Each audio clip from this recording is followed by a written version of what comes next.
তো হ্যালো বন্ধুরা, কেমন আছো তোমরা? আশা করছি তোমরা সবাই ভালোই আছো।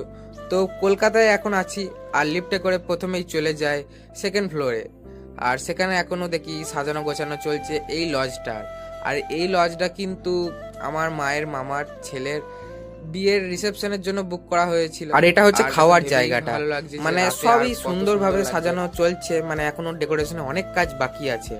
তো সব কমপ্লিট হয়ে যাওয়ার পরে আরো সন্ধ্যা হতেই লজটাকে আরো সুন্দর দেখতে লাগছিল, বাইরে থেকে যতটা না ভেতরে আরো সুন্দর লাগছিল। তো আমাদের কয়েকজন বাকি ছিল আসতে, সবাই আসুক একসঙ্গে যাব বলে দাঁড়িয়েছি। তো সবাই চলে আসার পর আমি ভেতরে চলে আসি, আর ভেতরে তো বেশ ভালোই সাজানো হয়েছে, মানে মোটামুটি বেশ ভালোই।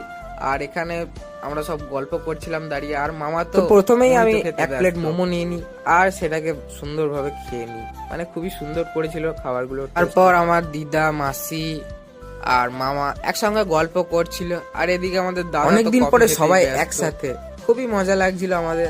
আর এদিকে দাদা বলছে ভিডিও নিবি যখন ভালো করে নে। সবাই ছবি তুলতে খুবই ব্যস্ত, মানে বিয়ে বলে কথা, ছবি। আর এদিকে আমাদের পাপান দাদা বসার জায়গা পায়নি, তাই দাঁড়িয়ে দাঁড়িয়ে সবার সাথে কথা বলছিল। আর তা করতে করতে চলে আসে এখানকার বলতে বরানগরের এমএলএ। আর ইনি কিন্তু একজন অ্যাক্ট্রেস, মানে ইনি দেবের সাথে, জিতের সাথে অনেকই বই করেছেন। টিভিতে এনাকে দেখেছিলাম আবারা মুভিতে, তারপর বিন্দাস মুভিতে।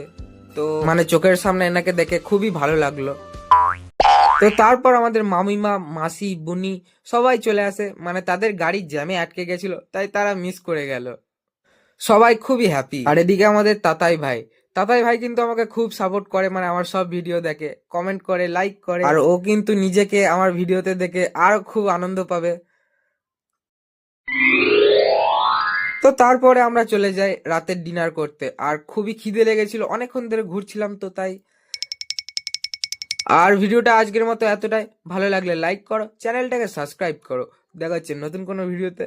আজকের মতো বাই বাই।